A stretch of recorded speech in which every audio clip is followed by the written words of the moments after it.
Rachel? Sure. Well, I always lead off with a softball just so you can warm up under the pressure of the television and everything else.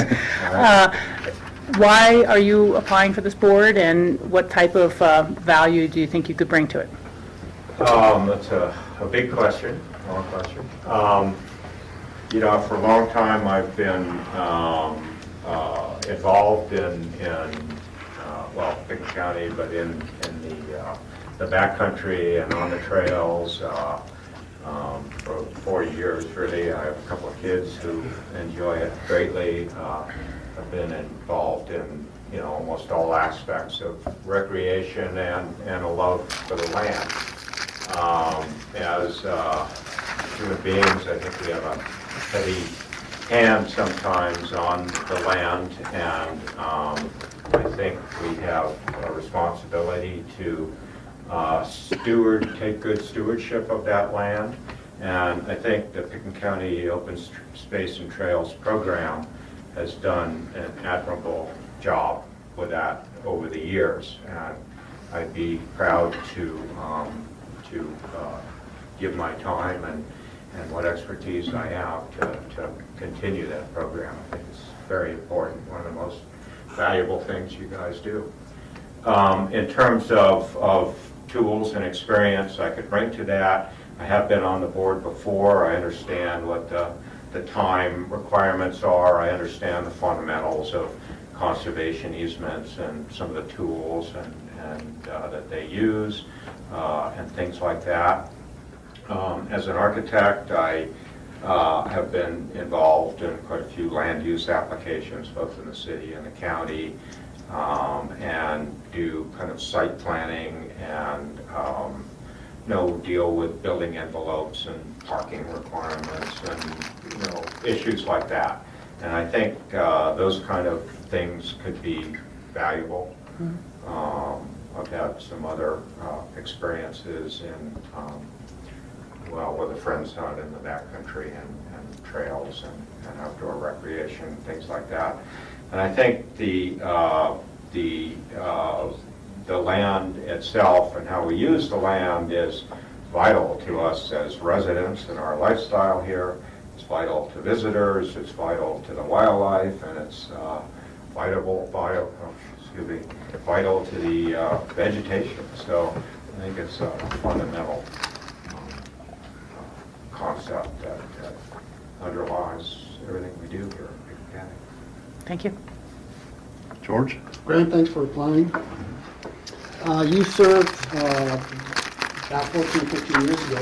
Your term ended in 2000. It says on the resume, about 2000. Yeah, I didn't look back. Yeah, so, but I don't know if you've kept up with the program since then. If you have, I'm just curious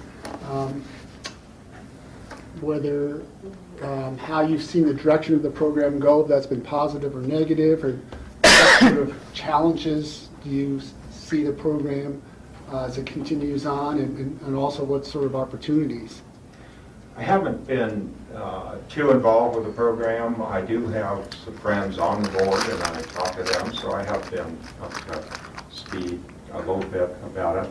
I think the most fundamental change in the program from when I was on it is that management is becoming more and more important and will continue to become more and more important as more properties are taken into the program.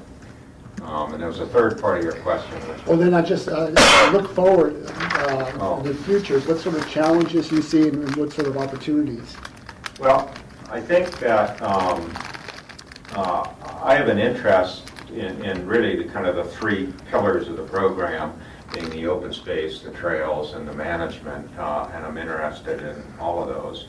The open space is kind of, I think, the flagship, perhaps, part of the program, and I do have a love for the land and would want to help to search out new properties and new opportunities.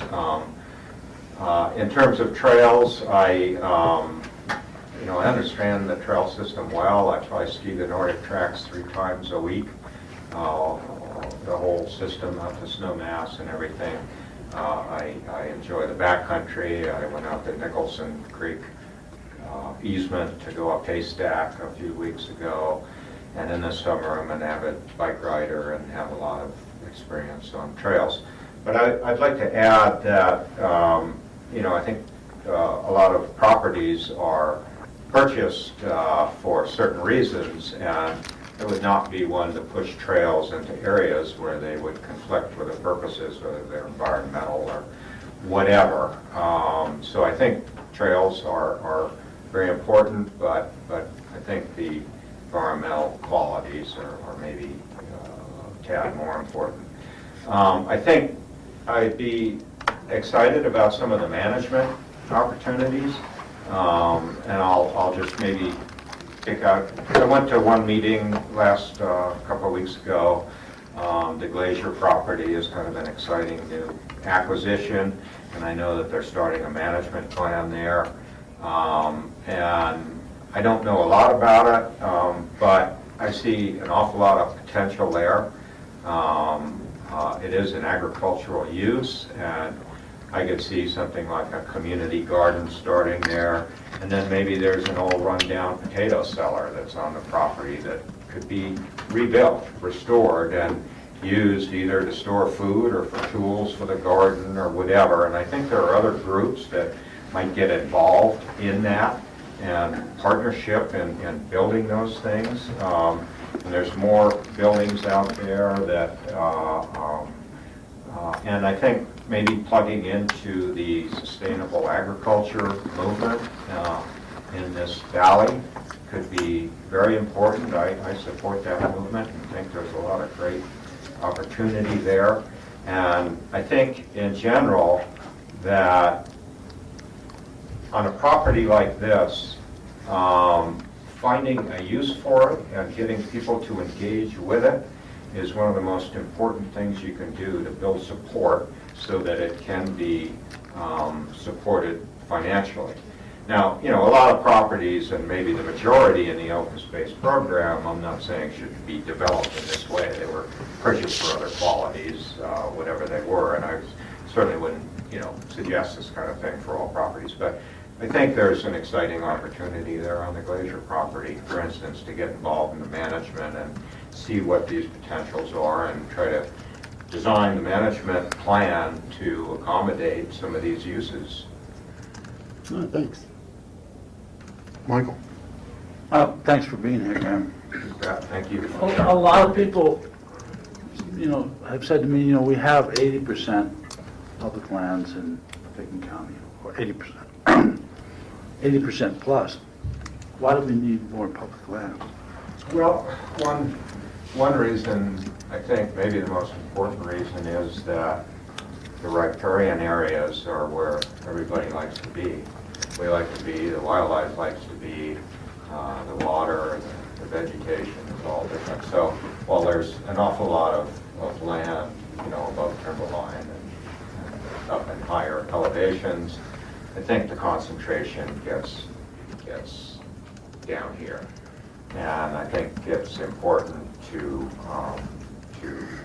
alleviate some of the sort of congestion for humans, but also the wildlife needs this riparian corridor as well, and the migration patterns and all of that depend on the riparian. So everything gets kind of concentrated maybe down into that 10% or whatever it is.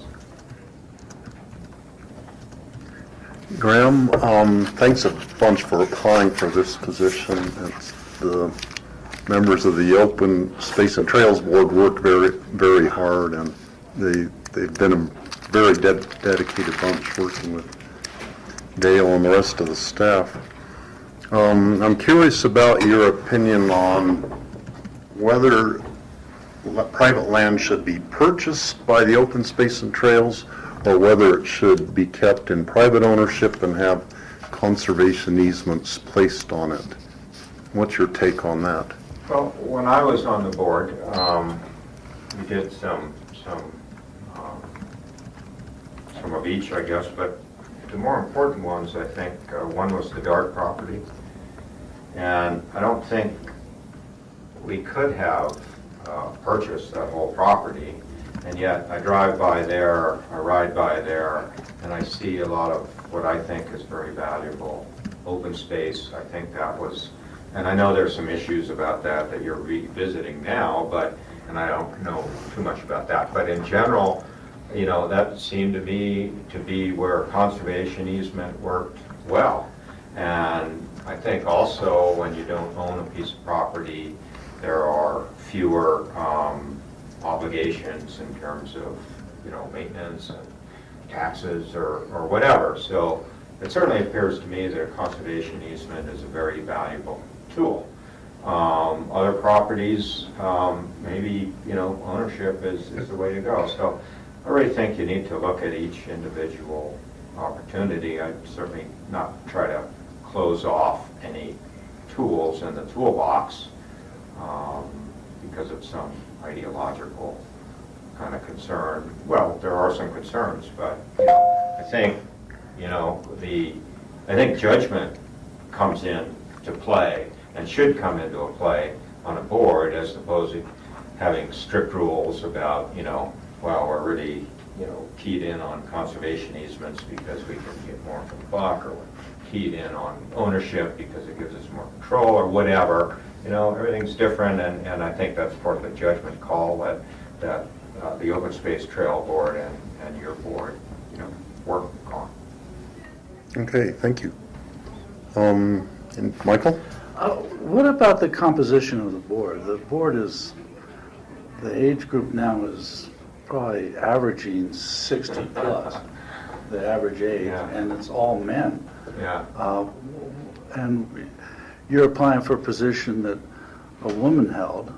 What do you think about diversity on a board? Well, I thought about, you know, having a sex operation to see if I could fit into that slot that I decided to say. I don't know what to say about that. It certainly wouldn't prevent me from applying if there was a younger person or a woman who was applying. I think that would be great, but I don't know. I can't really change that. So I don't know how to quite reply to that. Okay. Okay, Let me ask another. okay. What percentage of your tax bill is the mill levy for open space and trails? I can't tell you the exact percentage, but I do pay a tax bill, and I know that it's pretty high. And, you know, I think one of the big issues coming up for the Open Space and Trails Board is the election, and it's fairly far away. I think it's 2019 or 220 is when we have to stop. 220, but you want to get, you know, have an election a couple of years ahead of time, and you want to start planning a couple of, so all of a sudden, here it is. And I think it could well be, well, the Open Space and Trails Board has had great popular support, I think, but I think it might be a new challenge going into what we've been through with the economy and kind of anti-tax feeling, and so I think the election is going to be a very important issue coming up very quickly. And I think, you know, maybe some of the language needs to be tweaked, maybe some of the amount of the tax needs to be tweaked. I don't know. Certainly there'll be a committee put together to deal with that. I think that will be a very important thing coming up.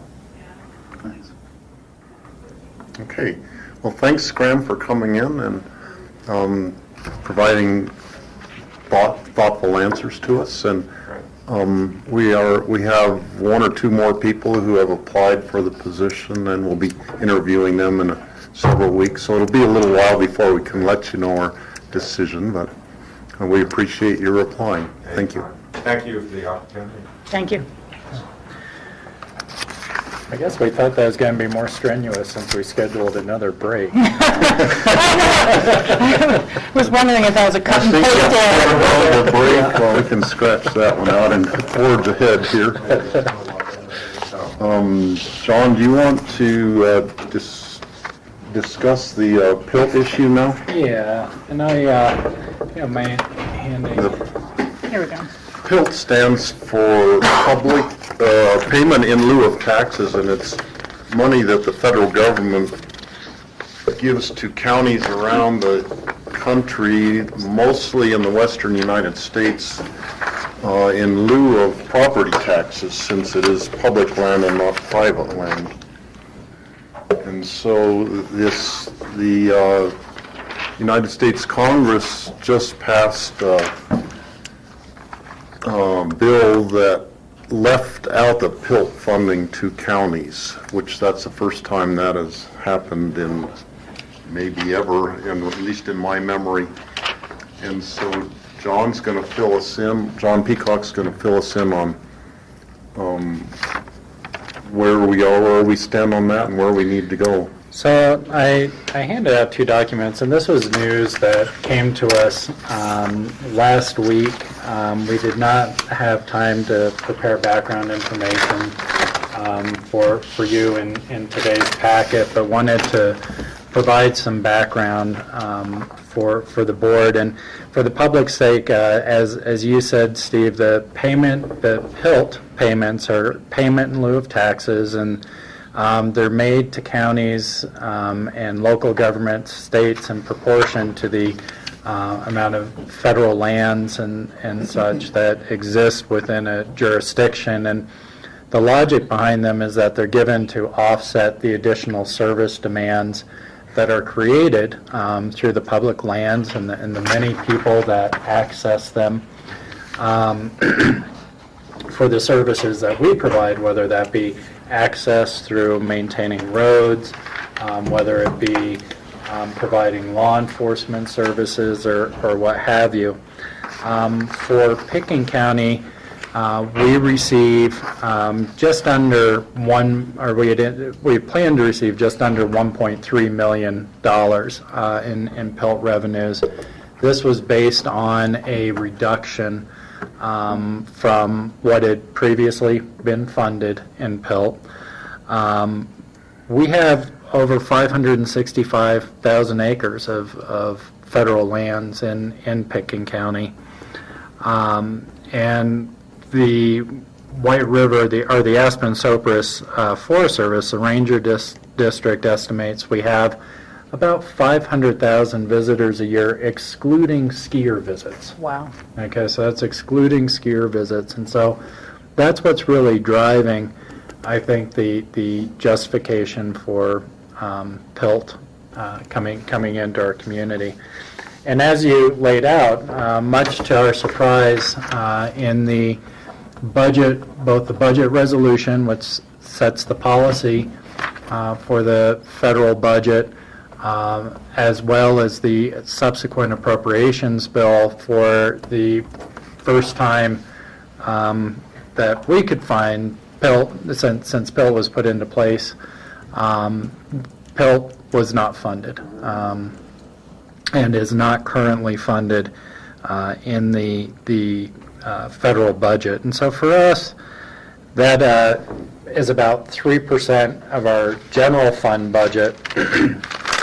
But more importantly, it's, as we laid out here, if you take that full PILT revenue, it is significant. It's equal to significant sums, of what we spend on critical services. 51% of our planned road capital maintenance, and 37% of what we plan to spend on law enforcement, those sorts of things. So it's a significant challenge for us as a county with the PILT revenues potentially going away. This is going to raise, obviously, a few questions for us as an organization. We just passed a budget that was anticipating these revenues. On a one-year basis, that is probably something that's pretty manageable. On an ongoing basis, it's something that we will need to make some kind of reductions around. We have not planned for those just yet. That's our next phase of discussions. should we not see any changes in the Fed's position on funding PILT. Right now, there is another effort to fund PILT, even though it missed appropriations. The most recent proposal is to reintroduce funding for PILT at some level, and I don't think we know what that is, but I think it would be at the level, at least the proposal would be to fund it as funded in 2013, I believe, and that would be as an attachment to the Farm Bill.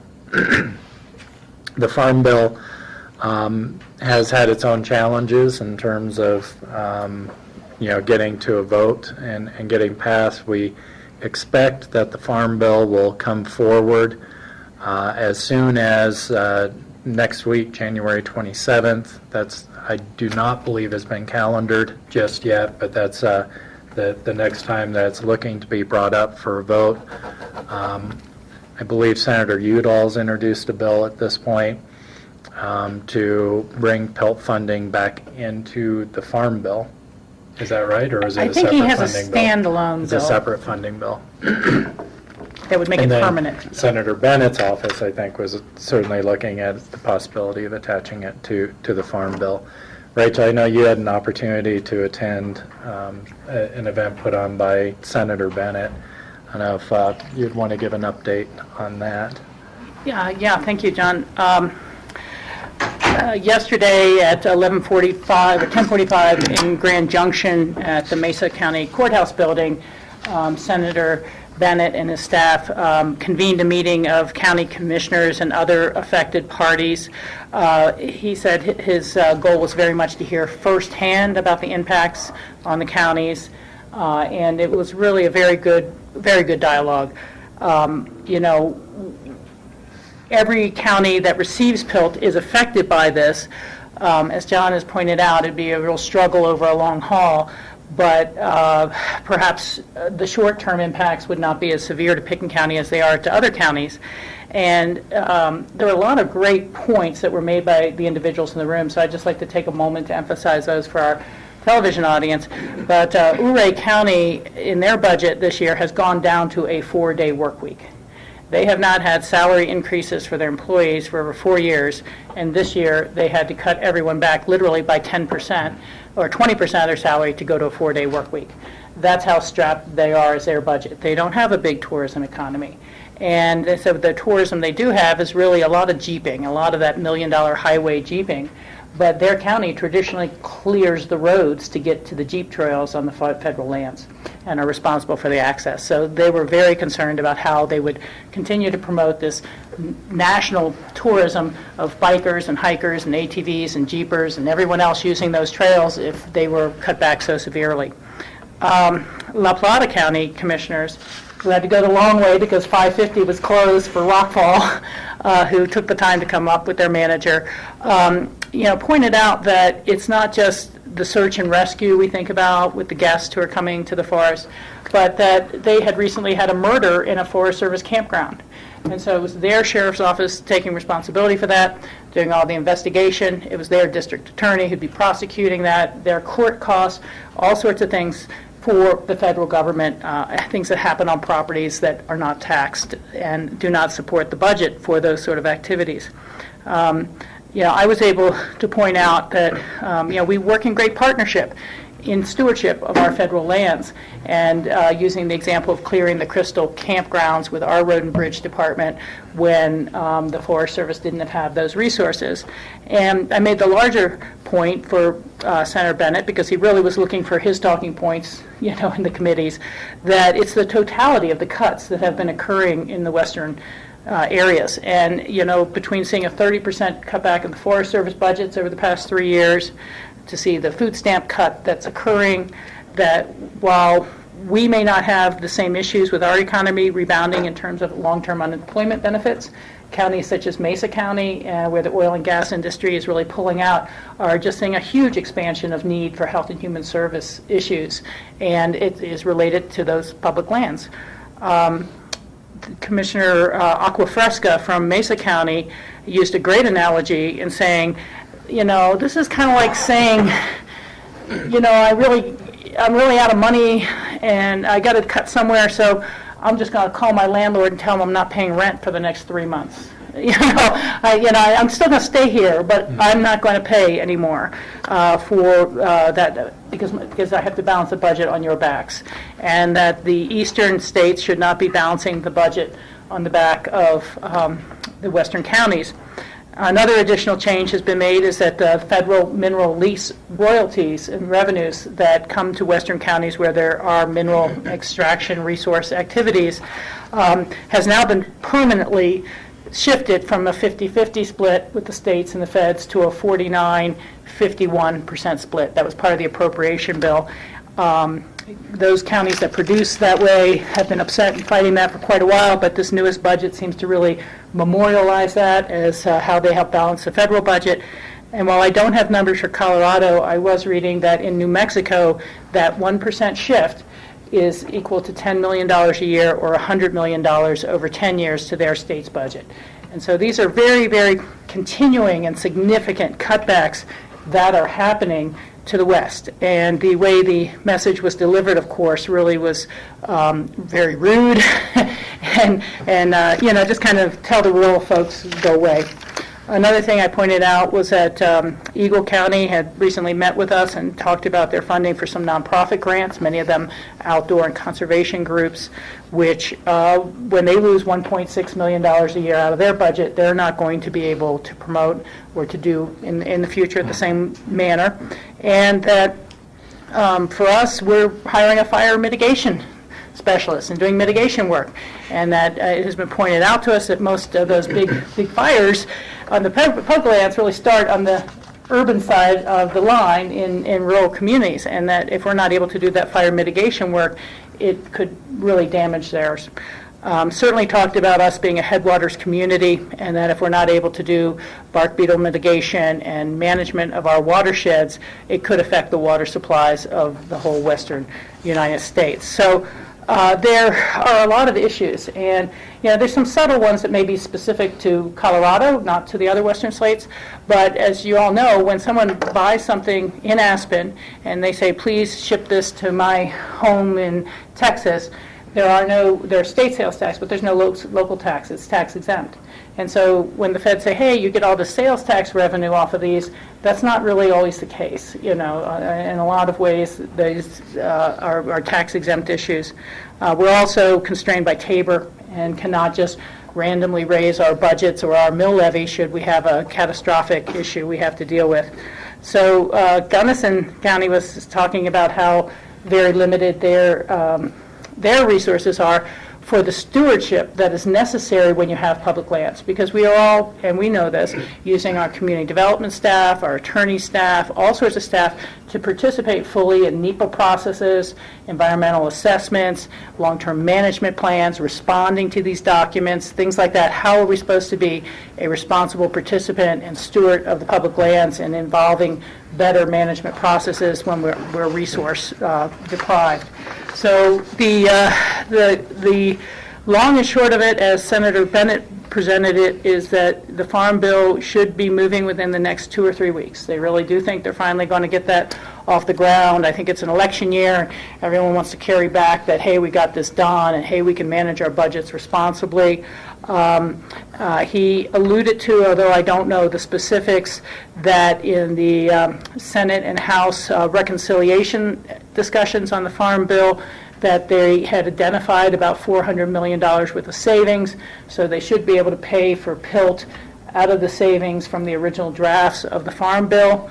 Again, I don't know if that is going to affect support for what other programs within the Farm Bill. We didn't see the larger context of that. But he said, it's really kind of keep your letters coming.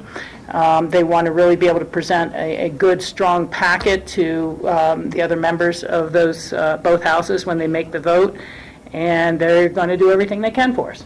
So it's just kind of keep the pressure up, keep real-life examples coming, and they felt that there was a very strong likelihood it would be included in the Farm Bill, but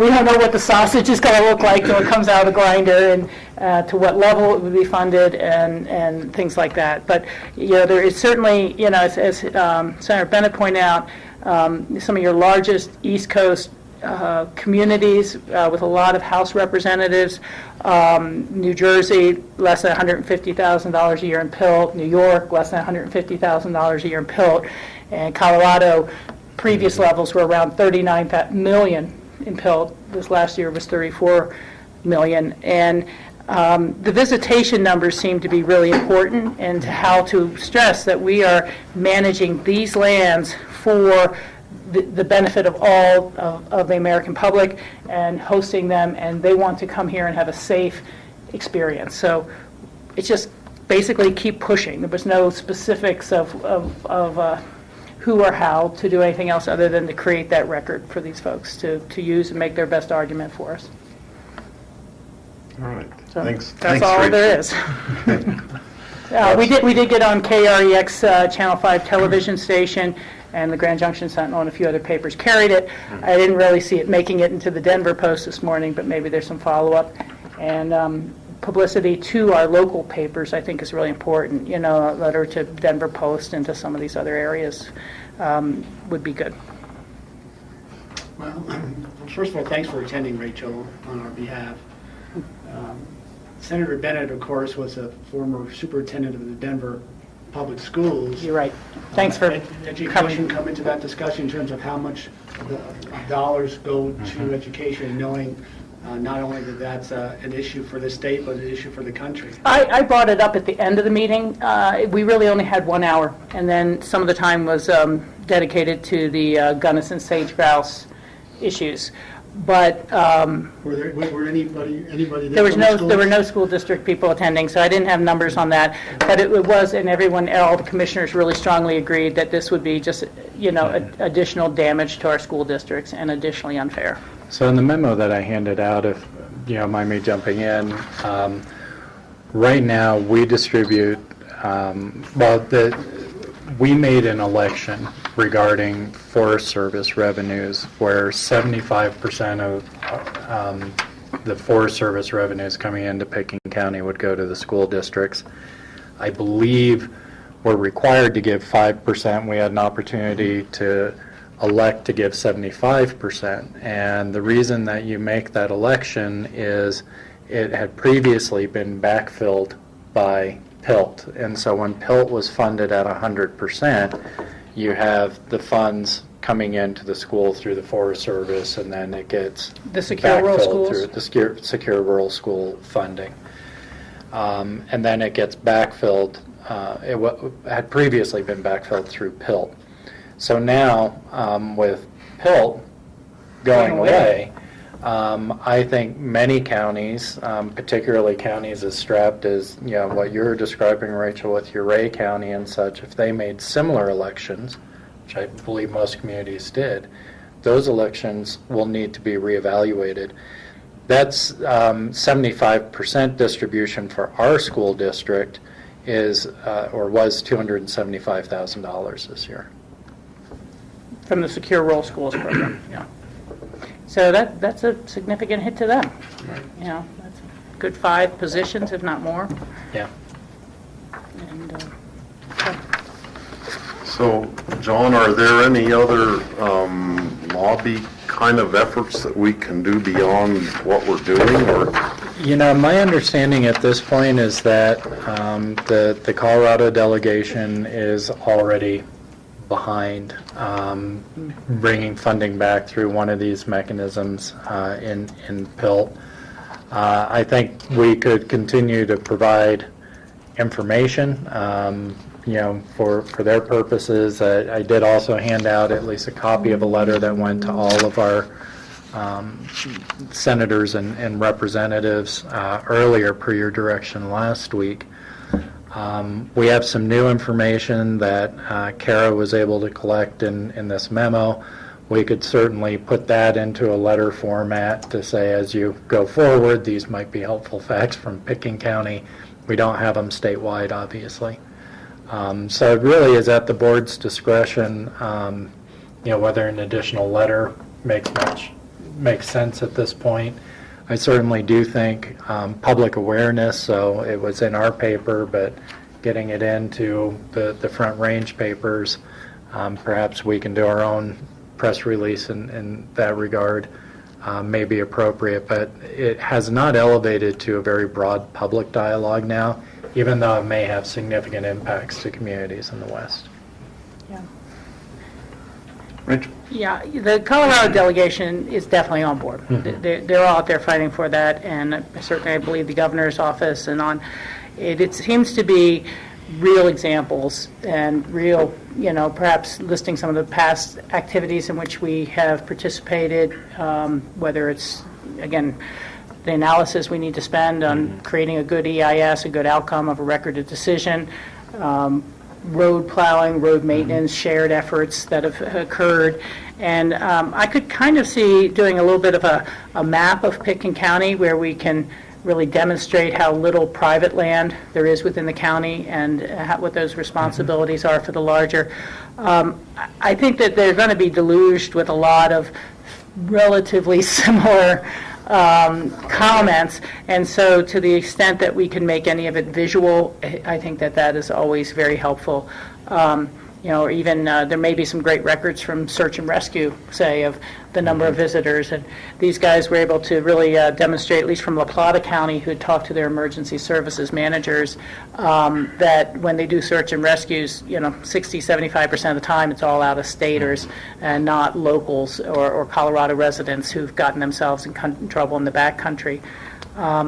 And I did mention this, although I don't know where it'll go. I talked with the lobbyist for Colorado Ski Country USA when I was down at the State House on Thursday morning, Melanie Mills, and said, hey, if you have a chance to bring this up to Colorado Ski Country USA to get involved, or to National Association of Ski Areas, which they're having their conference in Steamboat.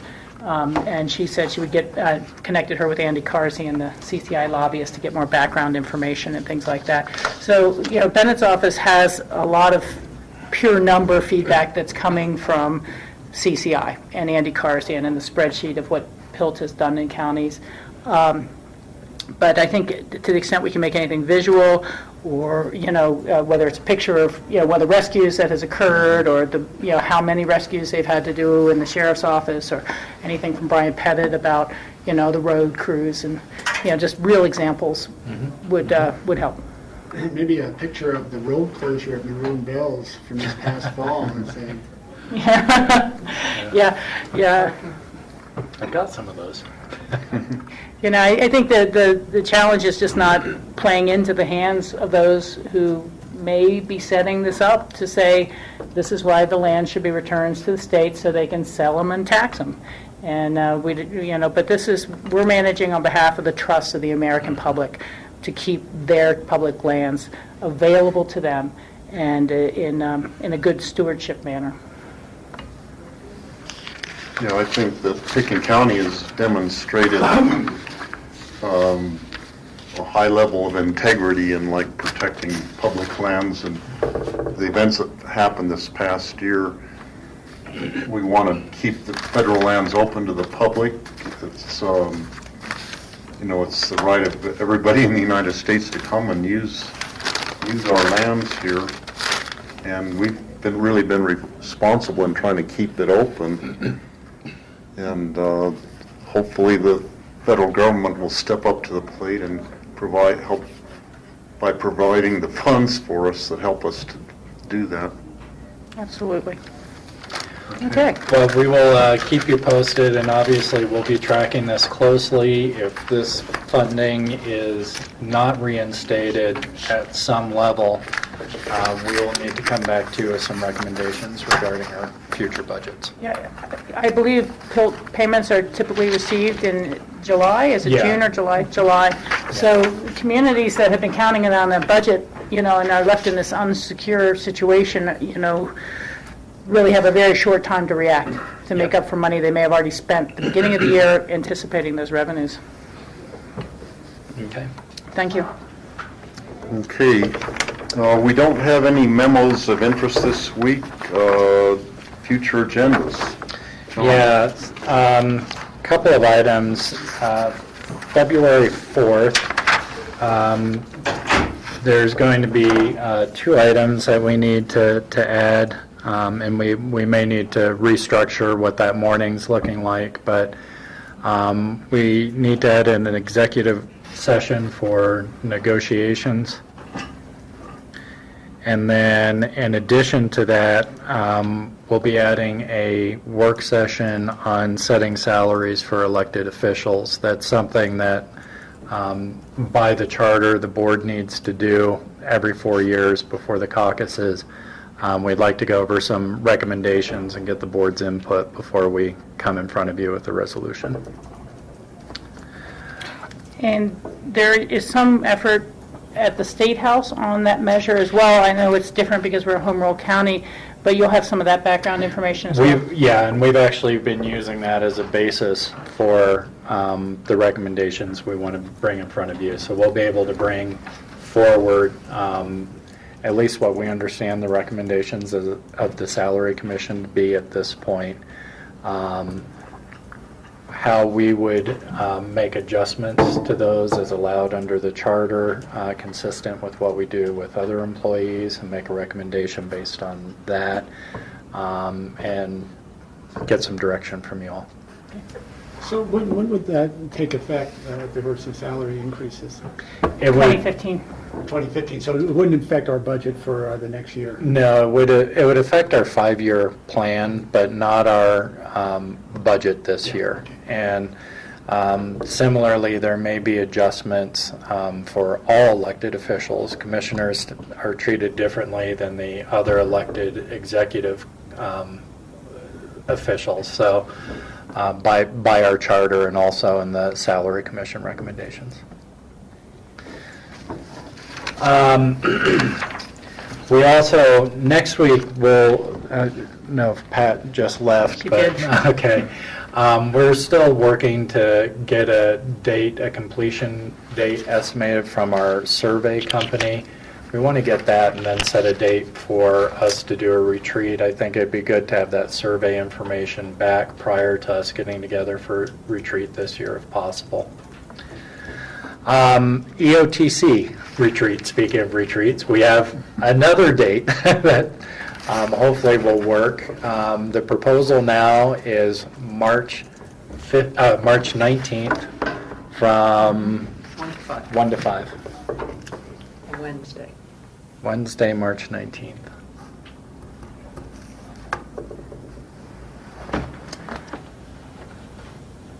Check and see what might happen. I was going to say, I know that CCI is having a water planning session that day, which is unusual. It's not their usual Thursday, Friday. However, I would say that if, you said February? March. Okay, maybe I have that wrong. Great. Okay, one more time. March 19th. Yes, it's a great day.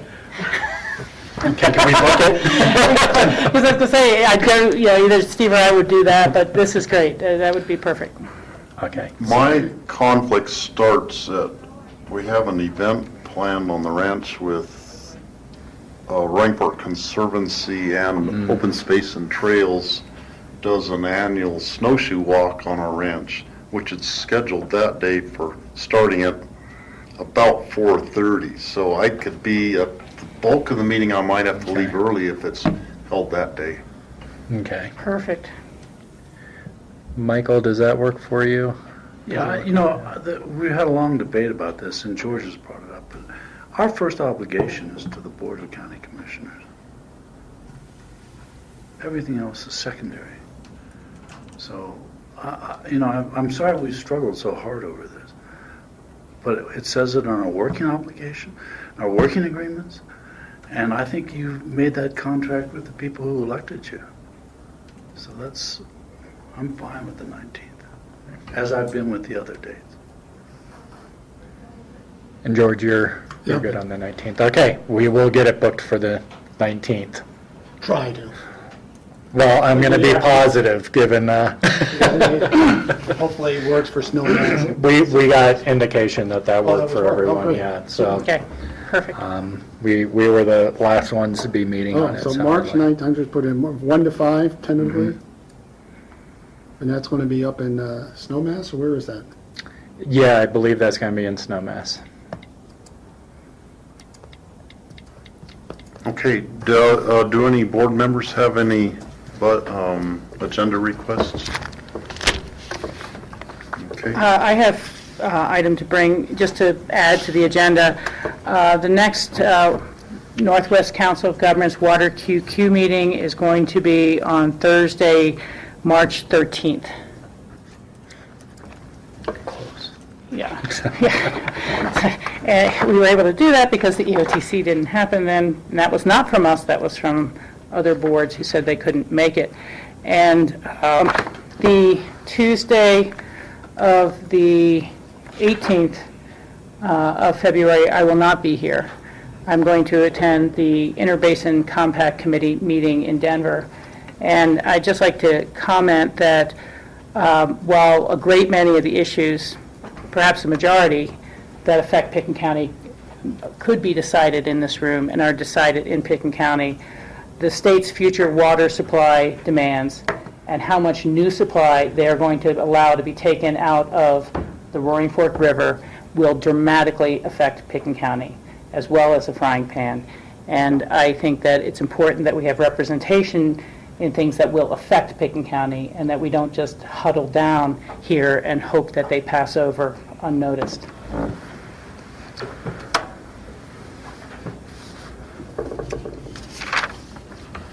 Okay. I have one more question. George. January 28th, we're going to have a Pro Challenge update. I saw, and maybe it's again, it was on my calendar. There was a meeting tomorrow, but for Pro Challenge, maybe it wasn't. Yeah. 11 or 12. You don't have that at all. Okay, I that's don't. fine. I'll get rid of mine. Okay. Okay, anything else? I guess, Okay, I'm sorry, just, it's not necessarily a future agenda for us, but just a note that on Saturday, February 1st, Gail Schwartz's office is setting up a community meeting regarding health care. You should be getting a notice on that, but it is scheduled right now from 4 to 5:30 in the Eagle County Community Center. And we should be getting more information on that. I was mistaken. This meeting tomorrow was agency administration event briefing for the X Games, not for Pro Challenge. Yeah, X Games, that's an agency briefing as we stand up our incident command. Okay. Okay. Open discussion. We have several items, and John, you wanted to talk about Independence Pass? Yeah, just to bring the board up to speed, we were notified last week that the Transportation Committee is going to be considering revisions to the Independence Pass bill this Thursday. And so I'm planning on going over to Denver to testify. Rachel will already be over with CCI. And I think Rachel and Steve have worked out covering the voting for the committee so that Rachel can be there. But we'll both be testifying in support of the proposed legislation. And depending on what gets passed out of the committee on Thursday, assuming it is passed out, then we will have the proposed bill that would hopefully go to the full legislature. You bringing any pictures? Yes.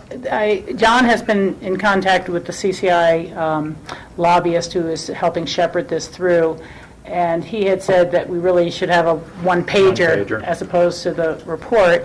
And I told John, well, do a one-pager of written and do 2 pages of pictures on top of that, so they don't have to read the pictures. But I think that we really should be able to. And we'll have the full packets of material that we prepared. If it's appropriate, we'll certainly get that out to the committee members. But really, at this point, with as many issues as they have on the table, they're encouraging us to have 1 page of information defining the problem, why we support this solution. We're collecting a few letters of support. We will hopefully have one from the mayor of Aspen, the sheriff, potentially Lake County. Forest Service has not weighed in yet. And Independence Pass Foundation. And You got potentially, Mark Fuller. So, other item, the Basalt Library has 2 appointments coming up. I believe you received an email from Charlotte on this earlier today. But we have one Picken County, who is Karen Hillebrand, who I believe is the president right now of the board. Could be wrong. That's what she indicated. Yeah. She does wish to reapply. I think the question is our process. The board may recall that we had changed the process for appointment of board members to go from basically certifying the recommendation of the Basalt Library Board to doing our own advertising and interview process. What we typically do for our other boards and commissions is we will ask for interest and renewal, and we will not advertise, we will bring that person in, we'll do an interview, and then make a decision on reappointment. The question Barb was asking was just, did we want to follow that process, or do we wish to advertise for additional candidates and have her reapply? And we had never talked about a reapplication for the Basalt District, Library District. I thought that in our processes on our boards within the county, we do actually advertise even when someone is reapplying. I mean, we've let candidates know that there is someone who is currently serving on the board and is reapplying, but we've opened it up at the same time. We've never just, did a reapplication, yes, you're in, and not advertised. But that's true. Okay. Which is new. That's new for. But what governs the board? What are the governing documents for that? Is it just a decision we make based on our customs, or is it a decision we make based on the governance of the library board? You mean in terms of the appointment? Yeah. It's laid out in statute as far as your ability to make an election to either appoint the board member or ratify the decision of the library board. We had passed a resolution to change our process. So we had previously ratified recommendations of the Basalt Library Board. We changed that process so that this board makes the appointments. From there, what process you choose to solicit candidates and interview and appoint is really up to the board, really up to you. I continue to be confused because I thought the last time Michael and George served on the interview board and not our board. That was for the joint appointment, Okay. I believe, right? No, it was for all the appointments. For all the It's appointments. for all the appointments. What I would suggest is that we follow a similar format that we do with all of our boards, and that is that we have the applicants fill out a renewal application, expressing why they're interested. And then we do an advertisement saying this is a seat that's open, anybody wishing to apply with a certain date. If there are additional candidates who are interested, and I think we should interview. If there are no other interested candidates and we're comfortable with the reapplication, then I think we could just renew without an interview. The only other question would be what Eagle County does in terms of how they reappoint. And we will need to reach out to them because they have one candidate. And as I recall, we brought the Picken County appointments back to this board, and you made the appointment of the Picken County based on the recommendations of George and Michael at that time. Yeah. Right, but we did interview all candidates for all different seats. Right. Together with the Eagle County Commissioners as well as with representative from the town of Basalt. Right, right. So that's what I would suggest doing.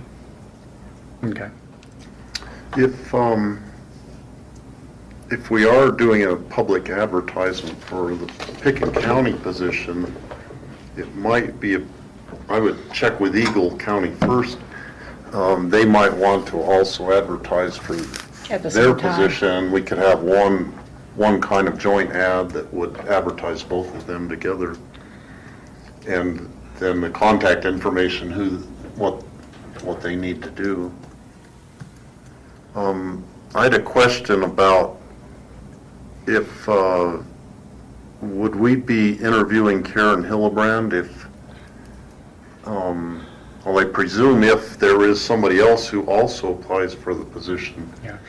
then we should interview both the new applicant and Yeah. Karen in person. And it's been your practice, and more recently on other boards and commissions, when there's a reapplication, to bring that individual in. Typically, it's a different kind of discussion. Sometimes it's questions. Sometimes it has more to do with, do they see opportunities to improve the operations of that particular board that they're serving on, or whatnot. Really has depended, I think. Yeah. I think that's the process George outlined, the difference being that it wouldn't be our full board interviewing, it would be our two delegates, and they would bring us a recommendation. But exactly as you both stated. Okay. Okay. Yeah, and it's interesting to note, too, that we work very closely with the Pickens County Library and Library Board. And George and I both live in the BOCC Library Board District, which is, that's our official library where we live. So, and we don't really have that much communication with them, but this is one opportunity. We can get to know them a little bit better. Yeah, and just, Steve, for the public's knowledge, the BOCC Library District and the Pickens County Library District are organized differently, whereas the Pickens County Library District is a dependent special district that's very much connected to the county organization. You make all the appointments to the board, and they are county employees. The BOCC Library District is an independent special district where we jointly make appointments between the three entities from which the district was created, being Pickens, Eagle, and the town of BOCC. Just a side comment. There was a recent letter to the paper from Bernie Grauer, who is on the Pickens County, the BOCC Library District Board, and he mentioned that we are going to be running a deficit again this year, and while we've closed it, we're still running a deficit, and that we can't do this for too many more years before we have to come back for either new taxes or radical cutback. And I think that again, I understand there's times when you have to run a deficit, but I think that should be a key point of the interviews about how are they going to do this. I mean, wouldn't cutting back sooner make a little more sense than putting all your eggs in the basket of a tax increase to maintain the current service level? So that's just my comment to that. Thank you. That's all I had for open discussion today. Okay, so it looks like we should consult with Eagle County first, and then we'll want to let Barbara Milner know what our intentions are. I have one item. Bill Fales, who lives on the Crystal River and is self-employed, called me. He's very concerned about the state of the health insurance industry in our valley, and Bill and Marge had their health insurance policies canceled as of January 1st, and they have gone around to every insurance agent in the Roaring Fork Valley looking for anything that would be comparable to what they had before, and all they've been able to find is something that they pay about twice as much per year in premiums, and they have a higher deductible than what they've been paying up to till now. And Bill also pointed out that there is a provision in the Health Care Act where if someone's annual income is below a certain level, then they're eligible for subsidy. They are above that level in their income and therefore are not eligible for a subsidy. We all know that the cost of living in the Roaring Fork Valley is much higher than other parts of the state and of the country. And yet we have the same level of income that is used as the basis for whether you qualify for a subsidy or not. And so people living here are at an additional disadvantage to having their health care, their health insurance is being charged at a higher rate because of living in the resort communities in the mountains or in a different zone that it has a higher rate, and then also they are less likely to qualify for the subsidy because their annual income is too high. We have a high cost of living. Our average salaries are higher too to compensate for that, but then therefore they don't qualify. And the fails are looking at paying a third of their income to pay their health insurance premium. And they're both healthy individuals. Then if they have any health care cost, it's going to go up more. So Bill was very concerned, and I did direct them, found out the name of Yolanda Thierfelder, who is the Health Assistance Network Guide for Pitkin County. And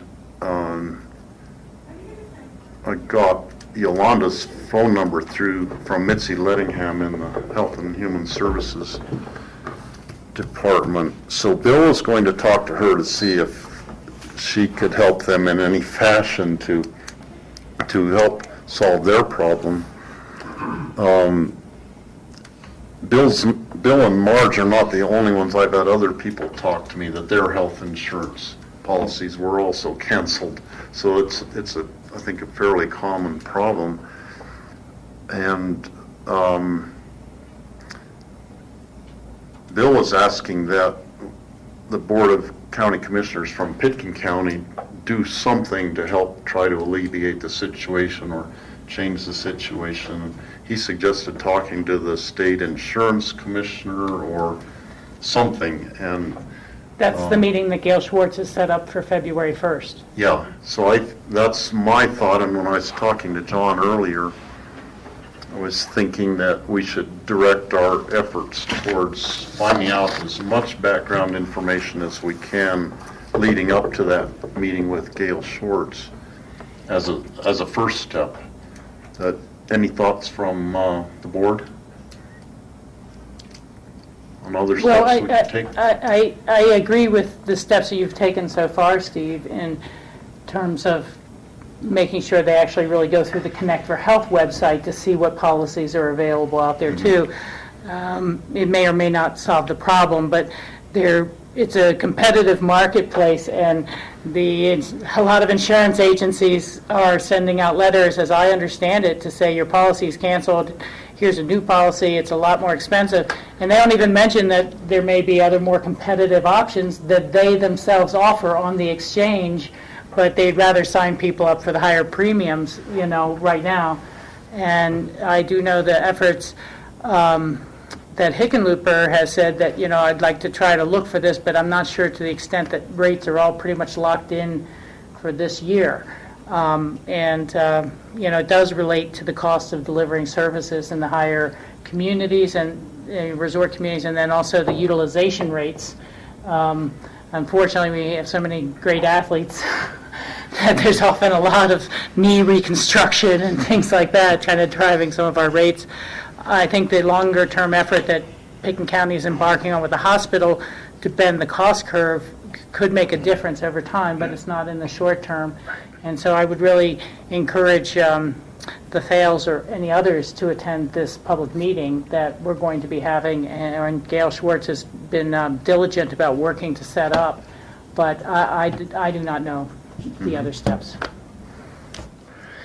It will be, I mean, it's going to be a unique opportunity in the sense that we'll have the, insurance commissioner there can really provide firsthand information and to questions that we may not be able to anticipate. It's we know that our rates are higher, but what we don't know is how the insurance companies have built networks to determine that, what kind of negotiations they've had with providers, and I don't think we're going to be allowed to be made privy to that information, which is, there's probably two things driving it. One is regionally we'll have a difference. We'll be probably more expensive just because we don't have economies of scale, and that's part of what we're working on through our other effort. The other thing, another thing that could be happening is what Rachel's saying, where there may be a broader marketplace, and hopefully the direction you've already given them to seek out a navigator will help them find a better option, and I hope that is the case.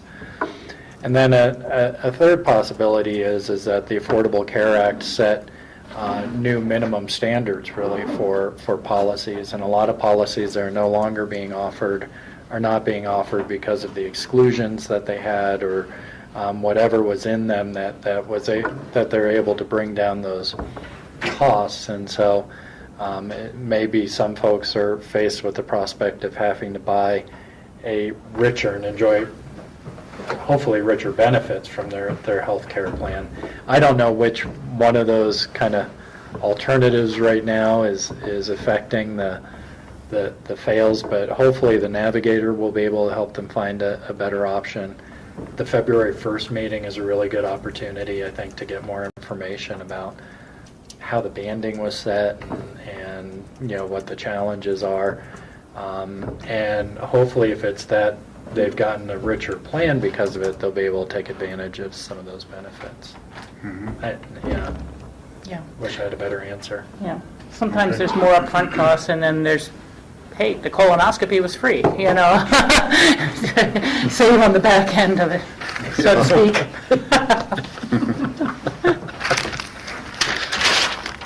Okay, does anybody else have any open discussion? Michael? John, if you go into the intercept lot, go straight into the intercept lot, there's a sign there that says no commercial vehicles, no overnight parking, no trailers, so forth and so on. There's numerous signs, but there's one right at the entrance to it.